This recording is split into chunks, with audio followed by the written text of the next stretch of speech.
కనిపిస్తున్నాయి మనకి ఎక్కడో చోట కనిపిస్తున్నాయి కానీ చాలా మటుకు అంతరించిపోయి పిచ్చుల వల్ల లాభం చెప్పారు. పంటల్లోని పురుగుల్ని ఏరు పారేస్తాయి, రైతు నేస్తం అంటారు పిచ్చుకలు. కాబట్టి అలాంటి రైతు నేస్తమైన పిచ్చుకలు ఈరోజు తగ్గిపోయేందుకు దానికి కారణం పర్యావరణ కాలుష్యము, అలాగే ముఖ్యంగా ఈ cell phone radiation, cell phone towers ఈ రేడియేషన్ వల్ల పిచ్చుకలు దాన్ని తట్టుకోలేక, ఆ రేడియేషన్ తట్టుకోలేక చాలా మట్టుగా పిచ్చుక ప్యాంట్ చిన్నది, చాలా చిన్న ప్రాణి, దాన్ని తట్టుకోలేక తగ్గిపోయింది. అలాగే కొన్ని జీవులు కూడా తగ్గిపోయాయి, మీకు తెలిసిలేదు. గొడ్ల గోపులు ఎక్కడ కనిపిస్తున్నాయా? అలాగే కొన్ని గబ్బిలాలు కూడా కనిపించట్లేదు. లాభం కానీ లేకపోతే ధాన్యం కానీ లేకపోతే తోలు కానీ ఏవైనా ఆ పక్షులకి మనం ఆహారం పెడితే ప్రతిరోజు వస్తాయి. ఇంతకుముందు పిచ్చులు అవి వచ్చేది. అలాగే వేసవికాలం వస్తుంది కాబట్టి పక్షులు నీటి కోసం ఎత్తుకుంటాయి.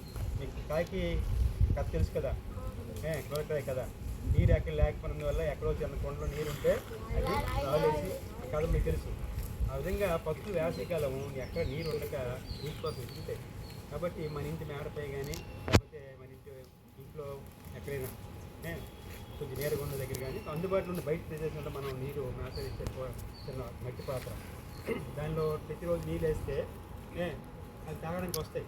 వాటి తాలూకు అవసరాలు మనం తీర్చే అవసరం. అలాగే పక్షులే కాదు, జంతువులు కూడా మన బావులకి వీటికి మనం పెడతాం, పుడికి పెడతాం.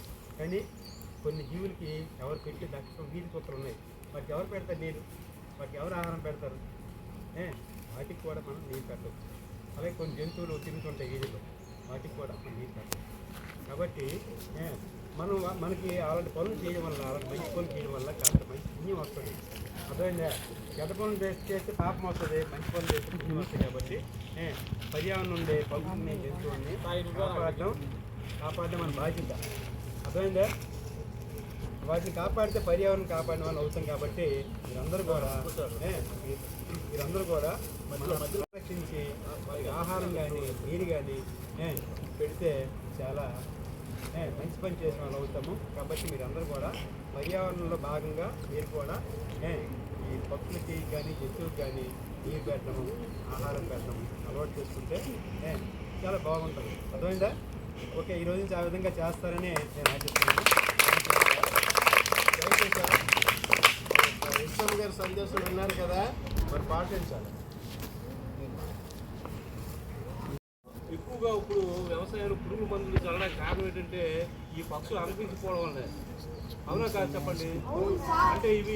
అంటే రైతులు ఏం చేస్తారంటే వ్యవసాయంలో ఎత్తైన కర్రలు పందిలాగా వేస్తారన్నమాట, వాటి మీద వాడి ఆ పురుగులు తింటాయి అన్నమాట. అది ఆ రకంగా మనకి ఈ వ్యవసాయ పరంగా మనకి రైతుకి బాగా లబ్ధి చేకూర్చే విధంగా ఈ పక్షులు రక్షిస్తూ ఉంటాయి. కాబట్టి మన వంతు మనం ప్రయత్నం చేయాలి.